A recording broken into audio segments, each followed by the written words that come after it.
আমরা শাস্তি চাই। রাজ্য মহিলা কমিশনের চেয়ারপারসনের কাছে আরজি মহিলাদের। পুলিশ আছে তাই একটু ভরসা পাচ্ছি, কিন্তু আজ নয় কাল তো পুলিশ চলে যাবে, তখন কি হবে? এই আতঙ্কই এখন তাড়া করছে মোথাবাড়ির গ্রামগুলিতে। পুলিশের ভূমিকা নিয়ে কোনো ক্ষোভ নেই কোনো পক্ষের। দুই গোষ্ঠীর সংঘর্ষে উত্তাল হয়ে উঠেছিল মোথাবাড়ি থানার বিভিন্ন এলাকা। এখনও মোথাবাড়ি কিছুটা স্বাভাবিক হলেও মোতায়েন রয়েছে পুলিশ, টহলদারি চলছে। এদিন মোথাবাড়ি পরিদর্শনে আসেন রাজ্য মহিলা কমিশনার নীলা গঙ্গোপাধ্যায়। এছাড়াও তিনি সেদিন মোথাবাড়ির 4টি গ্রাম ঘুরে রিপোর্ট তৈরি করবেন এবং সেই রিপোর্ট রাজ্য মহিলা কমিশনের পক্ষ থেকে মুখ্যমন্ত্রীর কাছে পেশ করা হবে বলে জানান তিনি।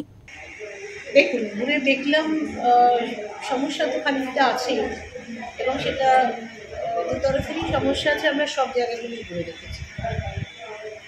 যেটা হয়েছে সেটা অভিজ্ঞত নয়। আমরা কখনোই কোনো সুস্থ মানুষ চায় না, ওরাও হয়তো চায় না যেরকম কিছু ঘটে।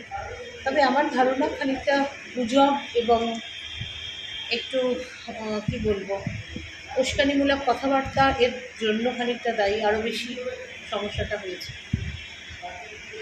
আপাতত সমস্ত পরিস্থিতি শান্ত। মোথাবাড়ির পরিস্থিতি নিয়ন্ত্রণে আসলেও পুলিশি নিরাপত্তা সরে গেলে কি হবে তা নিয়ে আতঙ্কে রয়েছে গোটা গ্রাম। মালদা থেকে প্রশান্ত দাসের রিপোর্ট, ওঙ্কার বাংলা।